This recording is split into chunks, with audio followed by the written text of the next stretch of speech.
this? Did you press record? Yeah. Thought I'd walk in cash. Nicky Hawkins outside the London Stadium, West Ham Fan TV. Post-match reaction replaces a post-match pint until it comes back. Don't know when that'll be. It's been 2 years now, for fuck's sake. Homeless, only Skin. homeless polos. Yeah, skin. That's what we call it, skin. Skin. Post-match skin. Post-match skin. You can't afford the pints here anymore. We just beat Fulham 3-1 at home. It was a slow start, but do you know what? I quite enjoyed that performance. I thought it was all right. There was a lot of people saying it weren't, but I thought it was all right again. To be honest. The one thing I enjoyed about today was even going 1-0 down so early, no one sort of got on the players' backs. You know, it's early on in the game. We've got the quality there to beat them. You know, Fulham are a tricky team. They've got some fast players, especially out on the wings, and it proved it during the game. But no, it's a great victory, and it's nice to get back-to-back Premier League wins. I think it had its ups and downs. I think that's why some people there were some lacklustre moments and some scrappy bits. But when it was good, it was really good, and I think Scamacca was at the heart of near enough everything that was good. You know, the way he was dropping deep was quality, man. Some of the football we played today, the quick 1-2 touch passing was outstanding, but a couple of times we overplayed, you know, and gave away silly balls and tried a bit too much. That comes with learning. Yeah. I think it's all a learning curve. We was playing in positions today that I haven't seen us play that sort of football in before, and for me, Paqueta was at the heart of everything today. He run the show today. Rice, Paqueta, they're both dropping off looking for that ball, and that's what we've been missing someone like him for a long time. You know, you can see the confidence. You know, some people would sort of turn their back on him a couple of weeks ago, Don being one of them. But you know, the way he plays, he's got that quality. Yeah, we know he's got the quality, and when he links up with what? Sorry, we're shifting. We're shifting. I thought he was waving a fart away or something. I don't even know why. I had a little sniff. I was like that. Anyway, where I was at, Paqueta. Is that how good he was? You shit yourself. He was good. Mate, you see, again, a couple of times he tried a bit too much. You know, you see one point he does a skill, beats a player, and then fucks up the 10-yard pass. You know, it will come eventually, but the quality's there. And like you said, with Scamacca up top, the players are learning to play with him. He wasn't getting caught too much on the ball today. No. Like the past few weeks when I've seen him play in the Premier League, he's waited a little bit too long. He was trying to get that ball. He was getting that ball. The little balls round the corner. We was playing in spots where I haven't seen us play football.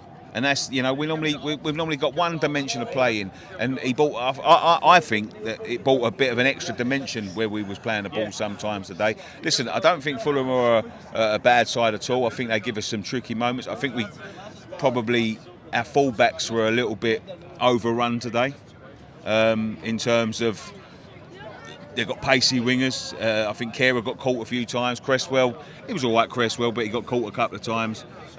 Just the wingers getting in behind them. But apart from that, I thought second half we was in control. I'll tell you what, I've got to say, Scamacca was unbelievable today. You know, just the way he drops off, bringing players into play, control, turn, and he got himself a goal. You know, and he didn't panic. He just finished it and let them make the decision. Yeah, he's fully cemented himself for me already as that first choice striker, because again, it's not just what he does at the top of the pitch; it's how he drops deep and, you know, brings other players into play. Yeah, he's not afraid to get stuck in either, is he? You see him a couple of times, you know, having a little bit of argy-bargy with the players. Like, you know, he's there. He's like, you're not getting the ball off me. No, exactly. He's hard to play against because his all-round game's quite good. He's got a good first touch. He's strong. You know, he's not scared to try and run at a defender. He tries, you know, he can hold it up. His hold-up play is really, really good, and he just seems suited to the Premier League. Now he's adjusting. I'll be honest with you, his hold-up play, watching him, like, I think he's one of the best strikers we've had at that since probably Dean Ashton.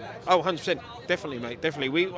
Like Nicky said earlier, can't remember the last time we saw a striker really link up that well with the players around him. You know, he just brings so many more people into the game. You know, and it's confidence. The more confident he gets, the more confidence players around him will get. And with Paqueta as well, you see again, it was a Paqueta assist for a Scamacca goal. You know, and it was an assist out of nothing. I mean, they're going to have a beautiful part. Yeah, I mean, they went 1-0 up. I mean, what happened? Because I missed the goal. I missed it as well. It was geezer next to us started talking. Rice gave it away. Someone told me Bowen gave it away. No, Rice gave it away. Bowen definitely gave it away. No, it was Rice who gave it away, and they broke. No, Bowen lost it. No, Rice lost it. No, Bowen lost it. Rice lost it. No, Well, Bowen. some fucker lost it and they shouldn't have. One of them two lost was it. Bowen. But I thought it was Rice. It was a poor pass by Rice. Rice 2-all.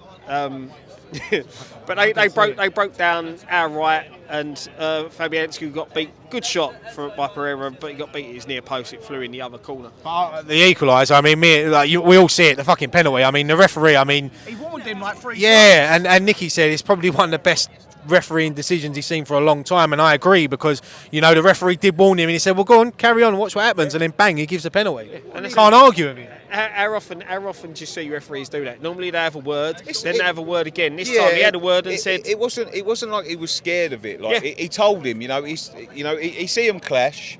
They clashed again. He pulled them both over. He said to him, look, watch your hands, watch your blah, blah, blah. And then all of a sudden, they go back into the box. He's doing exactly the same thing. The referee was looking straight at it. Dawson's looking at the referee, and it's like, well, if he does it when the ball's in play, it's going to be a penalty. Yeah. And as soon as he blew the whistle, he wrestled him to the ground, and the referee went, I told you. He wrestled him worse to the ground then than he did when he got beat. It was a bit like, you know, you say to a kid, don't touch that, it's hot. Don't touch that, it's hot. Don't touch that, it's hot. And then bang, they touch it and they get burned, and that's what happened. Stupid decision And then they were fuming over it. Yeah. And Silva was fuming over it, and you're like, come on. I think, to be honest with you, the way he went on, that Pereira, I'm surprised he didn't get sent off. He was lucky, he was a lucky man. Even when he got subbed off, he said something to the referee, and I thought the referee was going to call him back and book him again, because he just didn't shut up. I think the ref got frustrated with the amount of how they were always in, because I think that's why Reed ended up getting booked. I think it was in the second half, was because he just got fed up with them, questioning every decision that he made. All the time, yeah. And I know there was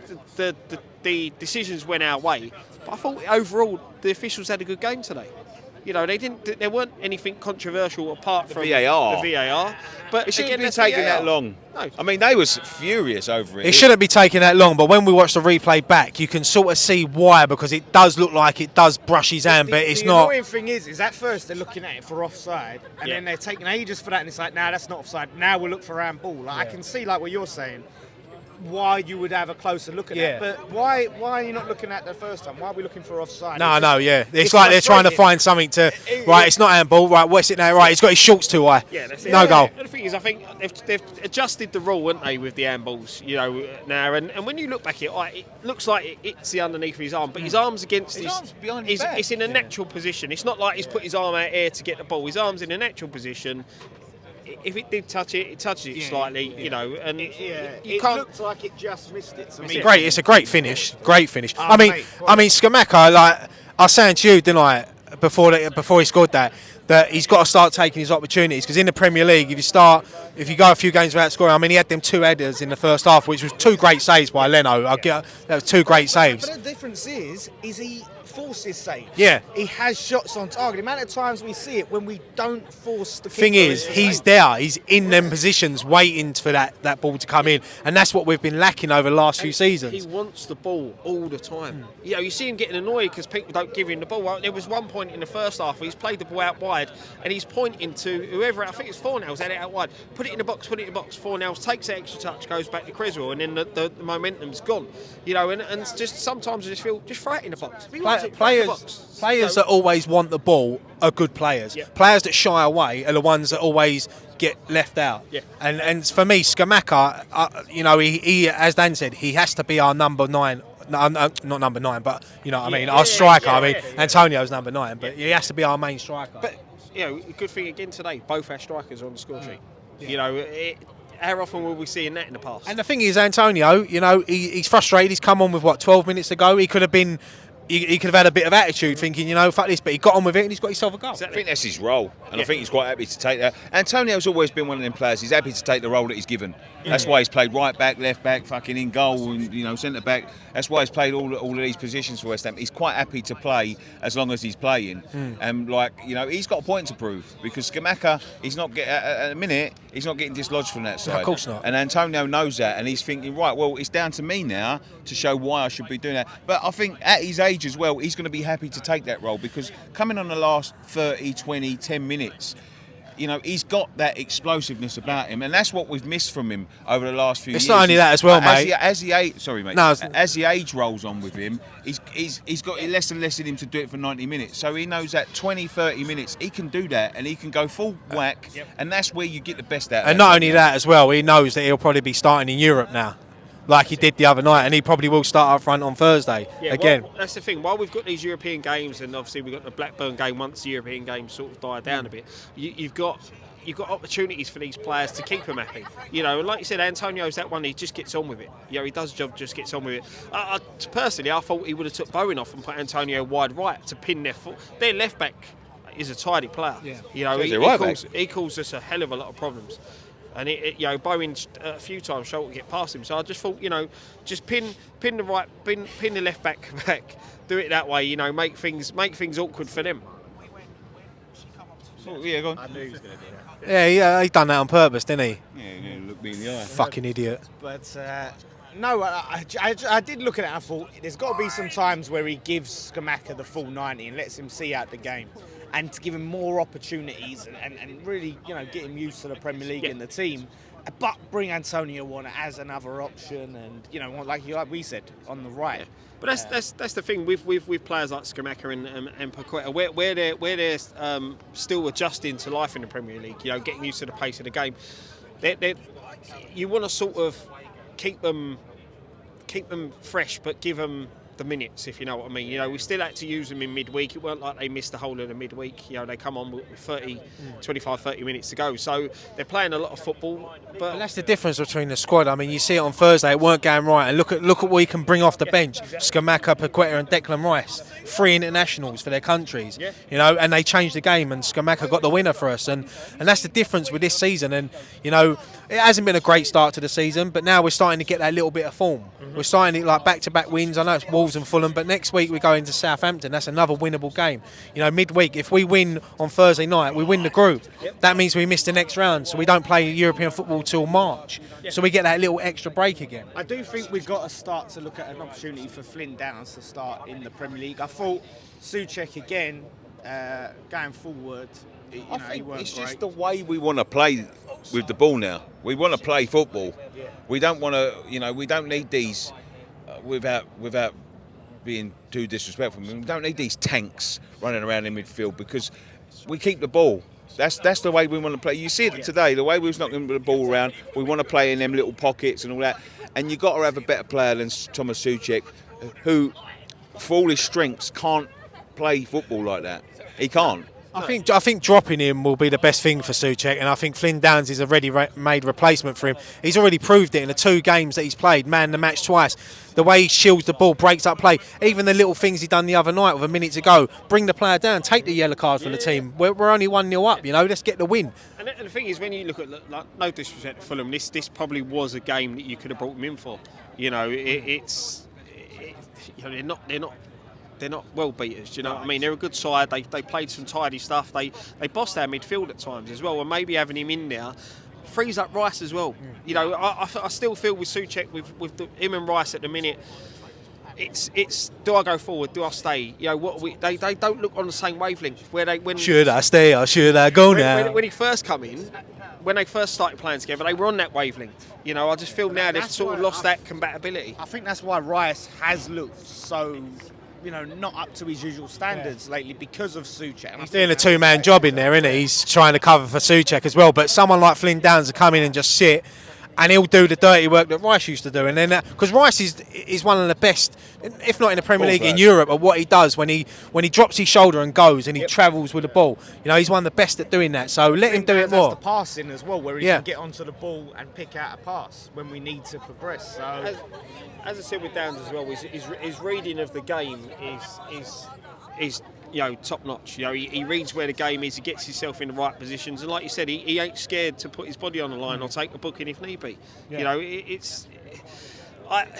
for me, he's played himself in the 2 European games into a starting 11. 100%. Should be, yeah, it should be. But listen, we go down to the South Coast next week. Got to be thinking it's another winnable game. I know we've got Europe before that, but we're probably going to play a sort of a second string. But you got to think that's another. Well, the confidence is up now, isn't it? If we can win that game, It's not that. The confidence is up, not only with the players and the manager, but the fan base as well. Because you go back 2 weeks ago, we come out, it was all doom and gloom, wasn't it? You know, and this is what a couple of wins can do for you.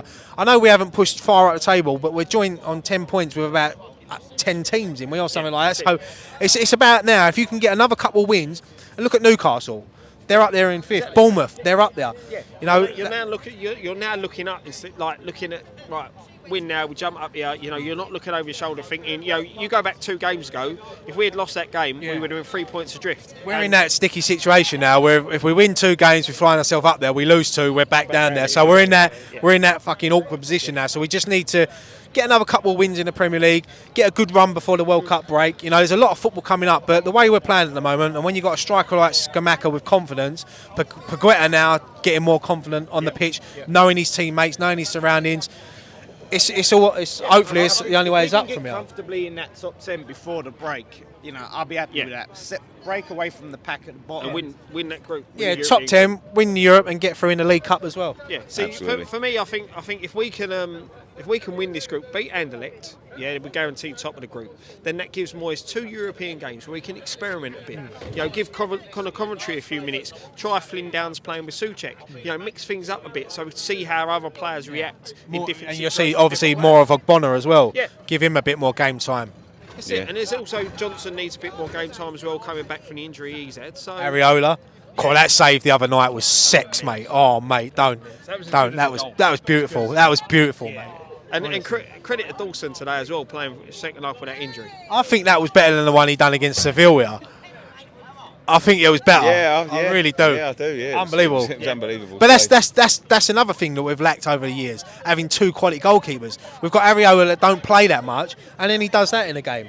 You know? Exactly. It's fantastic. He's knocking on the door. And fantastic. He's fantastic. Yeah, he's fantastic. But thank you very much for joining us on this edition of West Ham Fan TV's post-match reaction. Go and check out all the fan cams that we've just done. Sorry about the fat prick that decided to walk in the 4 feet in between us and the camera, and not the 100 feet behind us. But that is what it is. Well, he got his arse on camera. Yeah, but yeah, thank you for that. If you're new around here, please subscribe. Is that our go new check out the new striker? podcast. Day sober. Go and check out the podcast. If you're a patron, they're up right now. There'll be a new one on Tuesday. I'll be away for a couple of weeks after Thursday, so I won't be far behind you. Something going on, isn't there? Some sort of unremarkable event. Something coming on. But yeah, we'll be back on building up for. What's him trying to do videos out there and he'll be pissed on pina coladas? Let's do amusings and then the pina coladas come out. The worst thing is the day I get married, we play Bournemouth. I won't even be able to watch it. But there's something a little bit more important going on. But thank you very much for joining us. One thing left for us to say. Come on, you Irons. Come on, you Irons.